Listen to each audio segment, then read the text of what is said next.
রাজধানী ঢাকার দীর্ঘদিনের যানজট অব্যবস্থাপনা কমাতে বড় সিদ্ধান্ত নিয়েছে সরকার।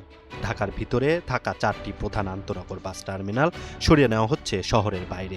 এতে বদলে যেতে পারে রাজধানীর পরিবহন ব্যবস্থার চিত্র। সিদ্ধান্ত অনুযায়ী ফুলবাড়িয়া গুলিস্তান বাস টার্মিনাল সরিয়ে নেওয়া হবে কেরানীগঞ্জে। দীর্ঘদিন ধরে এই টার্মিনালটি নগর কেন্দ্রিক যানজটের অন্যতম কারণ হিসাবে বিবেচিত হয়ে আসছে। মহাখালী বাস টার্মিনাল প্রথমে অস্থায়ীভাবে স্থানান্তর করা হবে পূর্বচল এলাকায়।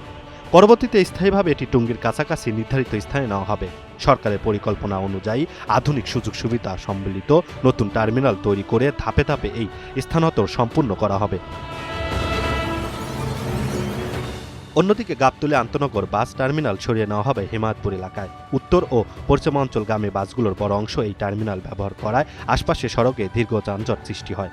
আর সায়দাবাদ যাত্রাবাড়ি বাস টার্মিনাল স্থানান্তর করা হবে কাশপুর এলাকায়। এতে ঢাকা, চট্টগ্রাম ও দক্ষিণ পূর্ব অঞ্চলীয় রুটে যাতায়াত আরও সুন্দর হবে বলে মনে করছেন সংশ্লিষ্টরা। এদিকে সড়ক পরিবহন ও সেতু, নৌপরিবহন এবং রেলপথ মন্ত্রী শেখ রুবুল আলম এক সংবাদ সম্মেলনে জানান, আন্তনগর বাস টার্মিনালগুলো ঢাকার ভিতর থেকে রাতারাতি বা এখনই পুরোপুরি সরিয়ে নেওয়া হচ্ছে না। সময় ও সুযোগ অনুযায়ী এই সিদ্ধান্তগুলো কার্যকর হবে। সরকারের লক্ষ্য ঢাকাকে যানজট মুক্ত ও বাসযোগ্য নগরীতে রূপান্তর করা। তবে এই স্থানান্তর প্রক্রিয়া কত দ্রুত সম্পূর্ণ হবে তা নির্ভর করছে বাস্তবায়ন পরিকল্পনা ও মাঠ পর্যায়ের প্রস্তুতির উপর। Imran Hussain, NTV online, Dhaka.